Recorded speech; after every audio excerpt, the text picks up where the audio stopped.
আসসালামু আলাইকুম, স্বাগত জানাচ্ছি আরটিভি সকালের সংবাদে। আপনাদের সঙ্গে আছে আমি সিনথিয়া রহমান। জাতীয় সংসদের সাবেক স্পিকার ডক্টর শিরিন শারমিন চৌধুরীকে গ্রেফতার করেছে ঢাকা মহানগর গোয়েন্দা পুলিশ ডিবি। গেল ভোররাতে রাজধানীর ধানমন্ডির নিজ বাসা থেকে তাকে গ্রেফতার করা হয়। রংপুরে গুলিবিদ্ধ হয়ে স্বর্ণ শ্রমিক মুসলিম উদ্দিন নিহত হওয়ার ঘটনায় 2024 সালের 27 আগস্ট শিরিন শারমিন চৌধুরী, সাবেক বাণিজ্যমন্ত্রী টিপু মুন্সি সহ 17 জনের বিরুদ্ধে হত্যা মামলা করা হয়। রংপুর 6 আসন থেকে নির্বাচিত হয়ে সংসদ সদস্য হয়েছিলেন শিরিন শারমিন। 2013 সালের 30 এপ্রিল শিরিন শারমিন চৌধুরী প্রথম জাতীয় সংসদের স্পিকার নির্বাচিত হন। এরপর থেকে টানা 4 বার তিনি এই দায়িত্বে ছিলেন। 2024 সালের দ্বাদশ জাতীয় সংসদের স্পিকার নির্বাচিত হন তিনি। এরপর 5 আগস্ট ছাত্র জনতার অভ্যুত্থানে শেখ হাসিনা দেশ ছেড়ে পালালে রাষ্ট্রপতি সংসদ ভেঙে দেন এবং 8 আগস্ট অন্তর্বর্তী সরকার শপথ নেয়। 2 সেপ্টেম্বর দ্বাদশ জাতীয় সংসদের স্পিকারের পদ থেকে পদত্যাগ করেন ডক্টর শিরিন শারমিন চৌধুরী।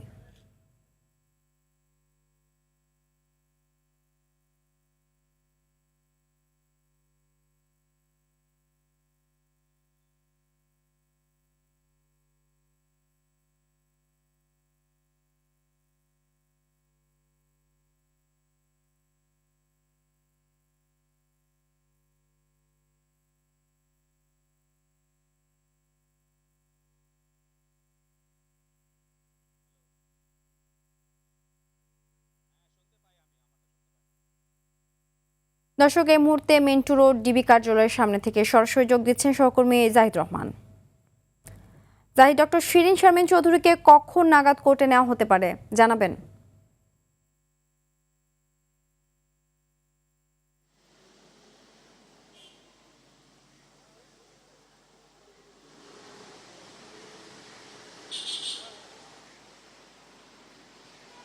সিনথিয়া, আপনি জানেন যে ইতিমধ্যে যে শিরিন শারমিনকে এখানে রাখা হয়েছে ডিবি কার্যালয়ে, তাকে যে কোনো সময় আদালতে নিয়ে যাওয়া হবে এবং ঠিক কোন মামলাটা তাকে গ্রেফতার দেখানো হবে এখন পর্যন্ত সে বিষয়ে সিদ্ধান্ত হয়নি। তবে আমরা যেটুকু জানি যে তার বিরুদ্ধে স্বর্ণ ব্যবসায়ী, স্বর্ণ শ্রমিক মুসলিম উদ্দিনের যে হত্যা মামলা রংপুরে, সেটি 17 জনের যে মামলা হয়েছে হত্যা মামলা, সেখানে তিনিও একজন আসামি। ইতিমধ্যে এই মামলায় সাবেক বাণিজ্যমন্ত্রী টিপু মুন্সি কারাগারে রয়েছেন এবং বাকি আসামিরা অনেকেই পলাতক রয়েছেন। এবং আপনি জানেন যে 5 আগস্ট যে 2024 সালে গণ অভ্যুত্থানের পর শেখ হাসিনা যখন পালিয়ে যায়, সংসদের যারা অন্যান্য যারা ছিলেন দায়িত্বে সহ বিভিন্ন মন্ত্রী এমপিরা তারাও পালিয়ে বেড়ান এবং ততদিন পর্যন্ত তিনি গতকালকে রাতে ভোর রাতের দিকে তাকে আমরা জানি যে জানানো হয়েছে যে তাকে তার নিজ বাসা ধানমন্ডি থেকে তাকে গ্রেফতার করা হয় এবং এখন তিনি মিন্টু রোডে যে ডিবি কার্যালয় রয়েছে সেখানে তিনি রয়েছেন এবং এখান থেকে তাকে নিয়ে যাওয়ার জন্য যে গাড়িগুলো রয়েছে সেগুলো প্রস্তুত রাখা হয়েছে আদালতে তোলার জন্য। এবং ঠিক কখন নাগাদ বেরোবে সেটি এখনও নিশ্চিত করে বলা যাচ্ছে না, তবে আমরা আশা করি যে দুপুরের আগেই তাকে ডিবি কার্যালয় থেকে আদালতে নিয়ে যাওয়া হবে এবং তাকে এই যে গ্রেফতারের বিষয়ে কোন মামলা দেখানো হবে সেগুলো চূড়ান্ত করা হবে। এবং যদি পুলিশ মনে করে যে তাকে তার রিমান্ডের প্রয়োজন, সেটিও হয়তো আবেদন করা হতে পারে। সিনথিয়া।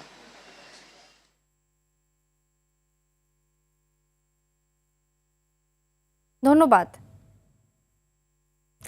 সরকারের পক্ষ থেকে তেলের সংকট নেই বলা হলেও কাটছে না চালকদের ভোগান্তি। তীব্র রোদ ও গরম উপেক্ষা করে ঘন্টার পর ঘন্টা দীর্ঘ লাইনে দাঁড়িয়ে জ্বালানি তেল সংগ্রহ করতে হচ্ছে চালকদের। এ পরিস্থিতিকে ঘিরে মজুতদারদের বিরুদ্ধে কৃত্রিম সংকট সৃষ্টির অভিযোগ উঠেছে।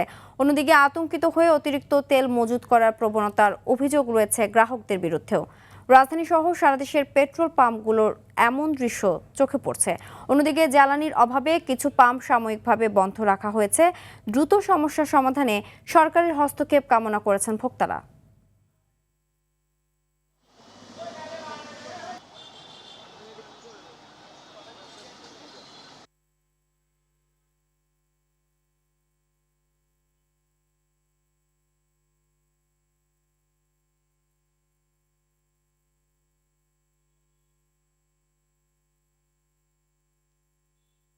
দর্শক, এই মুহূর্তে শাহবাগে মেঘনা ফিল্ম স্টেশনে রয়েছেন সহকর্মী বিপুল দেবরায়, সরাসরি যুক্ত হচ্ছে সেখানে।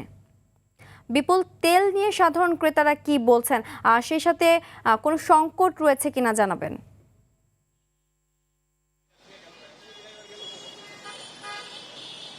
সিনথিয়া, ভোরের আলো ফোটার আগে থেকেই এই তেল নেওয়ার জন্য চালকরা অপেক্ষা করছেন এই পেট্রোল পাম্পটিতে, এবং শুধুমাত্র এই মেঘনা পেট্রোল পাম্পের দৃশ্য এটি না, আজকে গত কয়েকদিন ধরে সম্প্রতি সময়ে বেশ কিছু পেট্রোল পাম্প যেগুলো রাজধানীতে রয়েছে সারা দেশ জুড়ে একই অবস্থা বিরাজ করছে। আপনাকে যদি বলতে চাই যে আজকের এই পেট্রোল পাম্পের লাইনটি একেবারে কাঁটাবন পার হয়ে গেছে, অর্থাৎ মোটরসাইকেল এবং বিভিন্ন ব্যক্তিগত গাড়ির লাইন আমরা দেখতে পাচ্ছি। এবং এখানকার যারা চালক রয়েছেন তাদের সাথে আমার কথা বলার সুযোগ হয়েছে, তারা বলছেন যে আসলে ভোগান্তির কোনো শেষ নেই।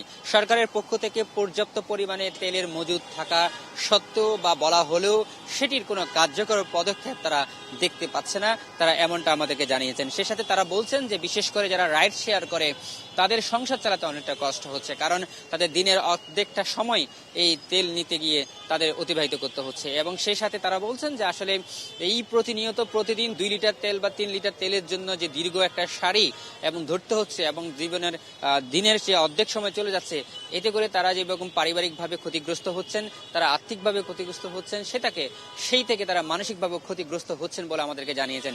সে সাথে এখানকার যারা পাম্প মালিক রয়েছেন তারা বলছেন যে আসলে পর্যাপ্ত পরিমাণের তেলের যে বিষয়টি, প্রতিদিনের যে চাহিদা তার চেয়ে বেশি পরিমাণ চাহিদা থাকায় এই সংকট নিরসন হচ্ছে না, অর্থাৎ সরকারের পক্ষ থেকে একটা নির্দিষ্ট পরিমাণের তেল তাদেরকে দেওয়া হচ্ছে এবং সেটি তারা দিচ্ছেন। তবে তারা বলছেন যে আসলে মজুদদার যে বিষয়টি সেটি হয়তো রাজধানীতে তেমন একটা নেই বললে তারা দাবি করছেন। তবে আমরা চালকদের সাথে কথা বলেছি, মাঝে মধ্যে বিভিন্ন ড্রামে করে বা বিভিন্ন মাধ্যমে তারা তাদেরকে এই মজুদদারদেরকে তেল দেওয়ার যে বিষয়টি সেটি তারা আমাদেরকে জানিয়েছেন। তবে এখানকার যারা রয়েছেন তারা দাবি করছেন যে আসলে বিশেষ করে বিভিন্ন হসপিটালের যে বিষয়টি এবং জেনারেটরে চালানোর যে বিষয়টি, সেক্ষেত্রে তারা হয়তো সেই খোলা তেলটা দিচ্ছেন। তো তার সার্বিক পরিস্থিতি দেখতে গেলে ভোগান্তির আসলে কোনো শেষ নেই এবং এই ভোগান্তি কোথায় গিয়ে দাঁড়াবে সেটিও তারা আমাদেরকে বলতে পারছে না, এমনটা আমাদেরকে জানিয়েছেন। তো এই ছিল আমার কাছে সর্বশেষ তথ্য। ধন্যবাদ। জ্বালানি তেলের দাম বাড়ার শঙ্কায় মাত্রাতিরিক্ত ক্রয়ের পাশাপাশি অবৈধ মজুদ দেশের তেলের সংকটকে আরও গভীর করেছে। তবে যুদ্ধ পরিস্থিতি বিবেচনায় জ্বালানি চাহিদা কিছুটা কমানো গেলেই সংকট মোকাবেলা করা সম্ভব, এমনটি জানিয়ে সংশ্লিষ্টরা বলছেন পরিস্থিতি নিয়ন্ত্রণে দ্রুত ফুয়েল কার্ড চালু করা সহ বহুমুখী পদক্ষেপ দরকার। সর্দার রাজীবের রিপোর্টে 2 পর্বের ধারাবাহিকের দেখুন প্রথম পর্ব। তেজগাঁওয়ের ট্রাস্ট ফিলিং স্টেশন, তেল কম বেশি দেয়া নিয়ে পাম্প কর্মীর সাথে চালকের চলছে উত্তপ্ত বাক্য বিনিময়। কাকরাইলের রমনা পেট্রোল পাম্প, লাইন ভেঙে তেল নেয়ায় নারী পুরুষের মধ্যে সৃষ্টি হয়েছে উত্তেজনা। পাম্প কর্মীদের পাশাপাশি পরিস্থিতি নিয়ন্ত্রণের চেষ্টায় মালিক মাইকে জানানো হচ্ছে শৃঙ্খলার আহ্বান। শাহবাগের মেঘনা মডেল সার্ভিস সেন্টার, কাঠফাটা রোদে তেলের অপেক্ষায় ক্লান্ত চালক। তেল কেনা বেচার হিসাব করাই গন্ডায় রাখছেন সরকারে নিযুক্ত ট্যাগ অফিসার। সরকার নিয়ম অনুসারে ডিপো থেকে নিয়ম মাফিক তেল পাচ্ছে এবং আমার দৃষ্টিতে অনিয়মের কোনো আমি চিত্র লক্ষ্য করিনি। রাজধানীর প্রতিটি পেট্রোল পাম্পের চিত্রই এমন। পরিস্থিতি নিয়ন্ত্রণে বাড়তি কর্মী নিয়োগ করতে হয়েছে পাম্পগুলোতে। তেলের জন্য স্মরণকালের সবচেয়ে বড় অপেক্ষা বলছেন চালকরা। বলতেছে যে তেল পাওয়া যাবে, কিন্তু পাম্পে এসে তো দেখতেছি তো ভিন্ন চিত্র। ফজরের নামাজ পড়ে আসছি, তেল কোন সময় ভাই ঠিক নেই, অলরেডি 5 ঘন্টা হয়ে গেছে। অনেকে মনে করতেছে বাড়বে তেলের দাম, এটা মনে করে আপনার কাস্টমারের বেশি তেল নিতে যাচ্ছে এবং নিতেছে। তবে এপ্রিলে তেলের পর্যাপ্ত যোগান থাকার কথা জানিয়ে বাংলাদেশ পেট্রোলিয়াম কর্পোরেশন বিপিসি বলছে 2025 সালের একই সময়ের চাহিদার সাথে তুলনা করে বর্তমানে পাম্পগুলোতে তেল সরবরাহ করা হচ্ছে। গত মাসের মার্চকে আমরা গড় করেছি, গড় করে যে পাম্প যে পরিমাণ ফুয়েল নিয়েছিল পেট্রোল ডিজেল অকটেন, এই মাসে আমরা প্রতিদিন তাকে সেইটা আমরা প্রোভাইড করছি। এদিকে চলমান অস্থিরতার জন্য ক্রেতা বিক্রেতা উভয়কেই দায়ী করে পাম্প মালিকরা বলছেন বাড়তি চাহিদার কারণে তৈরি হয়েছে তেলের সংকট। গত বছর এই দিনে 12,777 টন ডিজেল দিছে, আর এই বছর দিছে 15,000 টন। তো সরকার কি কমেছে নাকি? সরকারের দিক দিয়ে সর্বোচ্চ চেষ্টা করা হইতেছে, আমরা আমাদের দিকে সর্বোচ্চ চেষ্টা করতেছি, কিন্তু পাবলিক ওই যে এতদিন ছিল প্যানিক বাইং টেন্ডেন্সি, এখন হোটেল লোক আরেকটা যোগ হয়েছে, সেটা কি জানেন? Holding tendency. তেলের অবৈধ মজুদ রোধের পাশাপাশি পরিস্থিতি স্বাভাবিক করতে দ্রুত সময়ের মধ্যে দেশব্যাপী ফুয়েল কার্ড চালুর দাবি এই পাম্প মালিক নেতার। 4-5টা জেলায় ফুয়েল কার্ড ইস্যু করেছে জেলা প্রশাসক, ওখানে গিয়ে খবর নিয়ে দেখবেন একদম পরিস্থিতি ঠান্ডা, কোনো ঝামেলাই নেই। আপনাদের এত বিষ কেন? আপনারা ওই কবে কী করবেন এই আসে বসে পাম্প মালিকদেরকে মার খাওয়াবেন, পাম্প স্টাফদেরকে মার খাওয়াবেন, আর সরকারের তেলের ভান্ডার শেষ করাইতেছেন। মধ্যপ্রাচ্য যুদ্ধের প্রভাবে দেশে হঠাৎ করেই দেখা দেয় জ্বালানি অস্থিরতা। সংকট মোকাবেলায় রেশনিং করা সহ বিভিন্ন পদক্ষেপ নিয়েছে সরকার। এমন পরিস্থিতিতে গণমাধ্যমকেও ইতিবাচক হওয়ার পরামর্শ জ্বালানি বিশেষজ্ঞদের। সর্দার রাজীব, RTV, ঢাকা। জ্বালানি তেল নিয়ে আরও জানাতে ঝিনাইদহ থেকে সরাসরি যুক্ত হচ্ছেন সহকর্মী শিপ্লুজামান। শিপ্লু, ঝিনাইদহে জ্বালানি তেলের সরবরাহ কেমন, গ্রাহকের ভোগান্তি কতটা হচ্ছে, আর প্রশাসন কোনো ভূমিকা নিচ্ছে কিনা জানাবেন।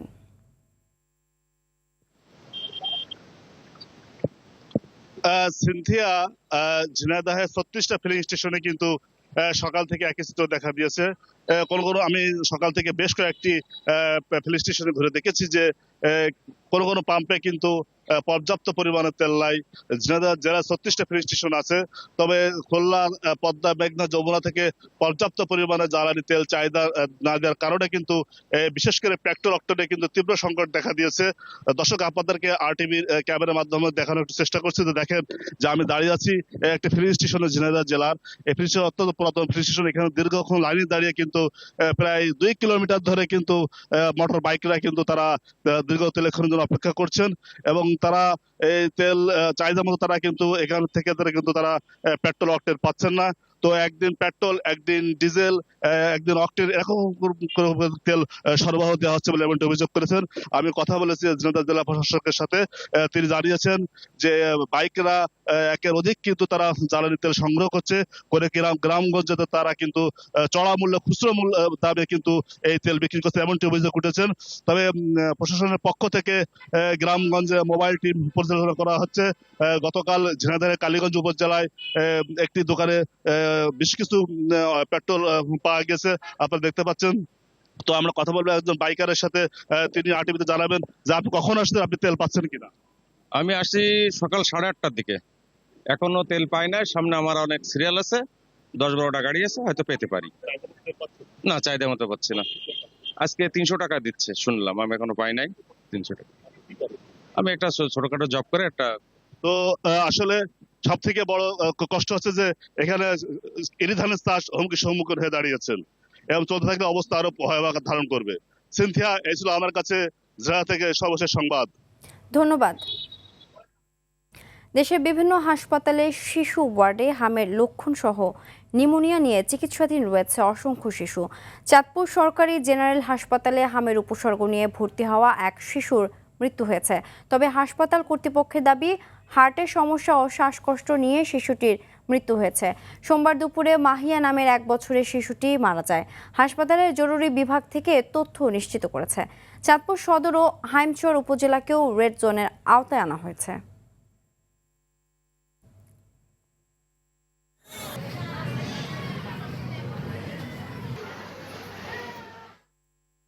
হাম প্রাদুর্ভাব নিয়ে আরও জানাতে চাঁদপুর থেকে সরাসরি যুক্ত হচ্ছেন সহকর্মী শরীফ চৌধুরী। শরীফ, চাঁদপুরে হামের সংক্রমণ কেমন বেড়েছে? এক শিশু তো মারা গেছে, চিকিৎসকেরা কিছু বলছেন কিনা এ ব্যাপারে জানাবেন।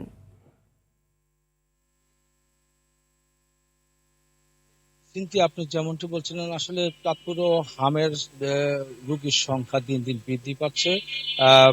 গতকাল দুপুরের পরে চাঁদপুরে এক শিশু মারা গিয়েছে, নিউমোনিয়ার কারণে মারা গিয়েছে, হামের কারণে।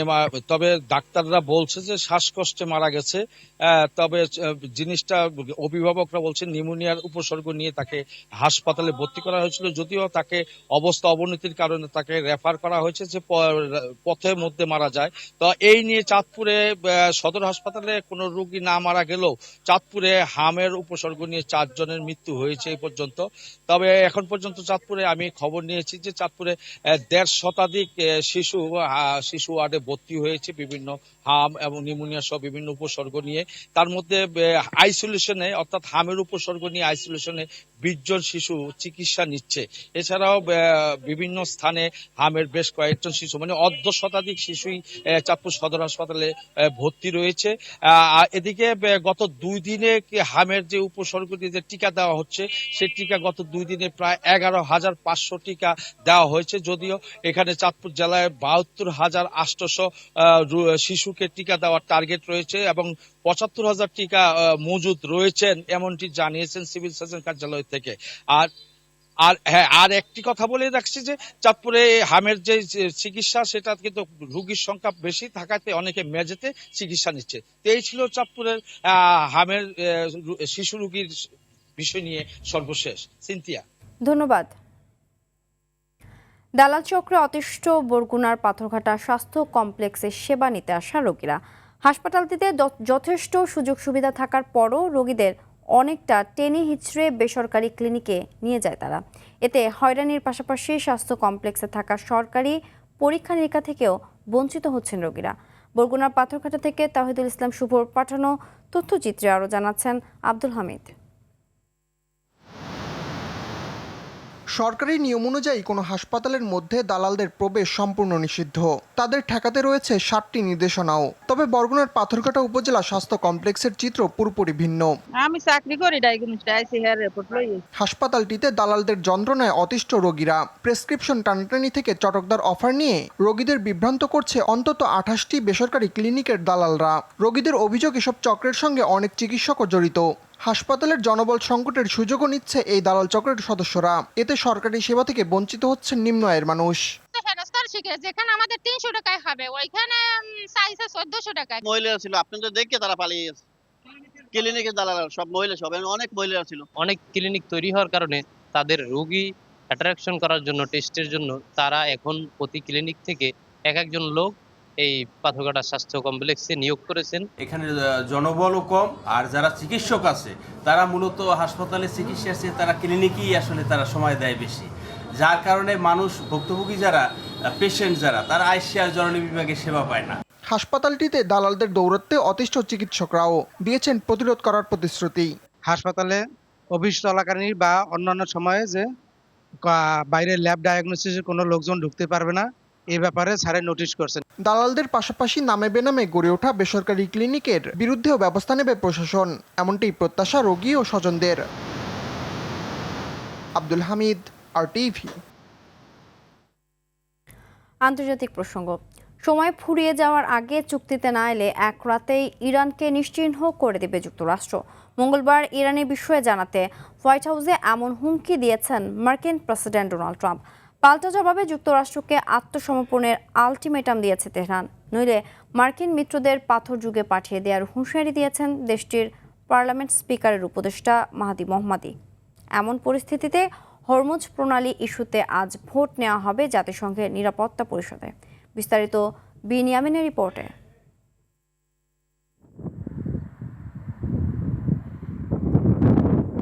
হরমুজ প্রণালী খুলে দেওয়ার হুমকির মধ্যেই দুই পক্ষের পাল্টাপাল্টি হামলা চলছে। সোমবার যুক্তরাষ্ট্র ও ইসরায়েলের হামলায় ইরানে অন্তত 34 জন নিহত হয়েছে। পাল্টা জবাবে ইরান ক্ষেপণাস্ত্র ও ড্রোন দিয়ে উপসাগরীয় অঞ্চলের গুরুত্বপূর্ণ স্থাপনাগুলো লক্ষ্য করে হামলা চালাচ্ছে। ইরাকের উত্তরাঞ্চলীয় ইরবিল প্রদেশে ইরানের ড্রোন হামলায় এক দম্পতি নিহত হয়েছে। এছাড়া কুয়েতের আলী আল সালেম বিমান ঘাঁটিতে ইরানের ড্রোন হামলায় 15 মার্কিন সেনা আহত হয়েছে। এদিকে নির্ধারিত সময়ের মধ্যে হরমুজ প্রণালী খুলে না দিলে ইরানকে এক রাতেই গুড়িয়ে দেওয়ার হুমকি দিয়েছেন যুক্তরাষ্ট্রের প্রেসিডেন্ট ডোনাল্ড ট্রাম্প। স্থানীয় সময় মঙ্গলবার রাত 8টার মধ্যে ইরানকে চুক্তিতে রাজি হওয়ার আলটিমেটাম দিয়েছেন তিনি। এই সময় তেহরানের প্রতি ক্ষোভ প্রকাশ করে জানান, শান্তি চুক্তি প্রস্তাবে ইরানের প্রতিক্রিয়া পছন্দ হয়নি তার। Thursday night, an American F-15 fighter jet went down deep inside enemy territory. এদিকে যুক্তরাষ্ট্রকে পাল্টা আলটিমেটাম দিয়েছেন ইরানের পার্লামেন্ট স্পিকারের উপদেষ্টা মাহদি মোহাম্মদী। সে অনুযায়ী নির্ধারিত সময়ের মধ্যে যুক্তরাষ্ট্রকেই ইরানের কাছে আত্মসমর্পণ করতে হবে, নইলে মার্কিন মিত্রদের প্রস্তর যুগে পাঠিয়ে দেওয়ার হুঁশিয়ারি দিয়েছেন তিনি। একই সঙ্গে ডোনাল্ড ট্রাম্পের মিথ্যে হুমকি অঞ্চলটিতে যুক্তরাষ্ট্রের ব্যর্থতা ও অপমান ঢাকতে পারবে না বলে জানিয়েছে তেহরান।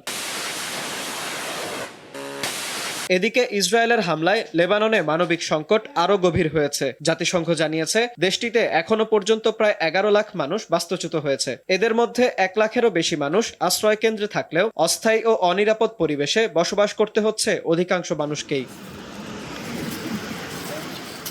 এমন পরিস্থিতিতে হরমুজ প্রণালী ইস্যুতে আজ ভোট নেওয়া হবে জাতিসংঘের নিরাপত্তা পরিষদে। প্রস্তাবিত খসড়ায় ইরানকে বাণিজ্যিক জাহাজে হামলা বন্ধ ও প্রণালীতে অবাধ নৌ চলাচল নিশ্চিত করার আহ্বান জানানো হয়েছে। তবে আগের খসড়ার মতো সরাসরি সামরিক শক্তি ব্যবহারের অনুমোদন এতে রাখা হয়নি। পরিবর্তে প্রতিরক্ষামূলক সমন্বিত উদ্যোগ নেয়ার আহ্বান জানানো হয়েছে সদস্য রাষ্ট্রগুলোকে। বাংলাদেশ সময় রাত 9টায় শুরু হবে ভোট গ্রহণ। বিনিয়ামিন, RTV। ঝালকাঠিতে বাণিজ্যিকভাবে বেড়েছে তরমুজের আবাদ, তবে জ্বালানি সংকটে সেচ নিয়ে দুশ্চিন্তায় চাষিরা। অন্যদিকে বাম্পার ফলনেও ক্রেতার অভাবে বিপাকে পড়েছেন বরগুনার আমতলীর চাষিরা। ক্রেতা সংকটে শত কোটি টাকা লোকসানের শঙ্কায় তারা। প্রতিনিধিদের পাঠানো রিপোর্ট জানাচ্ছেন আবরার মাহি। গত কয়েক বছর ধরে ঝালকাঠিতে শুরু হয়েছে তরমুজের বাণিজ্যিক আবাদ। লাভজনক হওয়ায় জেলার রাজাপুর, নলছিটি ও সদরের চরাঞ্চলের বেশিরভাগ কৃষকই ঝুঁকেছেন এই ফল চাষে। মৌসুমের শুরুতেই সার ও ওষুধ সংকটের পাশাপাশি বৈরী আবহাওয়ার বাধা পেরোতে হয় অনেক কৃষককে। আর এই মুহূর্তে তেলের সংকটে সেচ নিয়ে পড়েছেন ভোগান্তিতে। যাতায়াত পাইতে লাগতে পারে না, রাস্তাঘাটের অভাবে এই জন্যই এরা ডাবলি খাইতে আসে। রোদে নষ্ট হয়ে গেছে, পানি বৃষ্টিতে বাড়ি দিয়ে হালাই দিয়েছে আগা। এবং আমাদের সার ওষুধ পিছনে যে কালে যে সময় দেওয়ার সময় ওই সময় আমরা পাইতেছিলাম না। পানি দিতে তো তেলের প্রয়োজন, কিন্তু আমরা তেলটা ঠিক মতন পাইতেছি না। তবে এত কিছুর পরও এবার ভালো ফলনের কথা জানালো কৃষি অফিস। 127 হেক্টর জমিতে যে তরমুজ আবাদ হয়েছে সেখান থেকে আমরা আশা করছি 2540 টন আমরা তরমুজ পাবো, যেটির আসলে বাজার মূল্য গড়ে আমরা ধরতে পারি 25 থেকে 30 কোটি টাকা। এদিকে বরগুনার আমতলীতে মাঠ জুড়ে তরমুজের বাম্পার ফলনে যেখানে কৃষকের মুখে হাসি থাকার কথা ছিল, সেখানে এখন শুধুই হতাশা। ক্রেতা সংকটে খেতেই পড়ে আছে হাজার হাজার তরমুজ। তাই আমার খরচা 30 লক্ষের উপর হয়েছে, আমি কোনো পাইকার পত্র পাই না। ঋণ করে আর কি তরমুজ দেওয়া হয়েছে, এখন আমি অনেক হতাশার মধ্যে আছি। যে অবস্থা এতে মনে করেন টিকা থাকা বড় কঠিন। এদিকে চাষিদের স্বার্থ বিবেচনায় প্রয়োজনীয় ব্যবস্থা নেওয়া হচ্ছে বলে জানান এ কর্মকর্তা। তরমুজের দাম প্রাপ্তিতে তাদের কার্যকরী ভূমিকা পালন করতে পারে, এই জন্য আমরা তাদেরকে পরামর্শ দিয়ে যাচ্ছি। মাঠ পর্যায়ে আমাদের উপসহকারী কৃষি কর্মকর্তা করা আছেন, যাতে করে আমাদের তরমুজ কৃষকগণ তরমুজের ন্যায্য দাম পান, এই বিষয়ে আমরা কাজ করে যাচ্ছি। জেলায় চলতি মৌসুমে 127 হেক্টর জমিতে তরমুজ আবাদ হয়েছে, যা গত বছরের তুলনায় 5 হেক্টর বেশি। আবরার মাহি, RTV। আইডিএলসি পরিবর্তনের পথে বাংলাদেশ। ক্রীড়াকে পেশা ও জীবিকার মাধ্যম হিসেবে গড়ে তুলতে প্রথমবারের মতো সরকারি পর্যায়ে জাতীয় ক্রীড়াবিদদের বেতনের আওতায় এনেছে সরকার। ক্রীড়া ভাতা প্রদান কার্যক্রমের উদ্বোধন করেছেন প্রধানমন্ত্রী তারেক রহমান। প্রথম পর্যায়ে 129 জন ক্রীড়াবিদকে ক্রীড়া কার্ড দেওয়া হয়েছে। বেতনের পাশাপাশি সরকারের পক্ষ থেকে তাদের সম্মাননাও প্রদান করা হয়েছে। প্রত্যেককে দেয়া হবে মাসিক 1 লাখ টাকা। সরকারের লক্ষ্য পর্যায়ক্রমে 500 জন ক্রীড়াবিদকে এই বেতন কাঠামোর আওতায় আনা। যেসব ক্রীড়াবিদদের বেতনের আওতায় আনা হয়েছে তাদের প্রতি 4 মাস পর পর পারফরমেন্স মূল্যায়ন করা হবে। পারফরমেন্স বজায় রাখতে পারলে তারা এই সুবিধা অব্যাহত রাখতে পারবেন, আর পারফরমেন্সে ঘাটতি দেখা দিলে তালিকা থেকে বাদ পড়বেন। মাধ্যম দিয়ে এসেছি তার আগে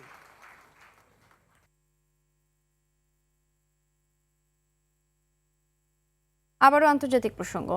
মহাকাশজয়ের ইতিহাসে নতুন এক মাইল ফলক স্পর্শ করল নাসা। সোমবার নাসা আর্টেমিস 2 মিশন পৃথিবী থেকে মানুষের সবচেয়ে বেশি দূরে ভ্রমণের দীর্ঘদিনের পুরনো রেকর্ডটি ভেঙে দেয়। এই মিশনে ছিল 4 সাহসী নভোচারী। ওরিয়ন মহাকাশযানে চড়ে নভোচারীরা এখন মহাবিশ্বের এমন এক দূরত্বে অবস্থান করছেন যেখানে এর আগে কোনো মানুষের পা পড়েনি। 4,171 কিলোমিটার পথ অতিক্রম করার মধ্য দিয়ে নতুন এই বিশ্ব রেকর্ডটি প্রতিষ্ঠিত হয়। এর আগে 1970 সালে ঐতিহাসিক অ্যাপোলো 13 মিশনের নভোচারীরা পৃথিবী থেকে সবচেয়ে বেশি দূরে যাওয়ার গৌরব অর্জন করে। দীর্ঘ 56 বছর পর সেই রেকর্ড ভেঙে মহাকাশ গবেষণায় নতুন যুগের সূচনা করল আর্টেমিস 2। সকালের সংবাদ এ পর্যন্তই। মধ্যাহ্নের সংবাদ দুপুর 12টায় দেখার আমন্ত্রণ রইল। ধন্যবাদ সবাইকে।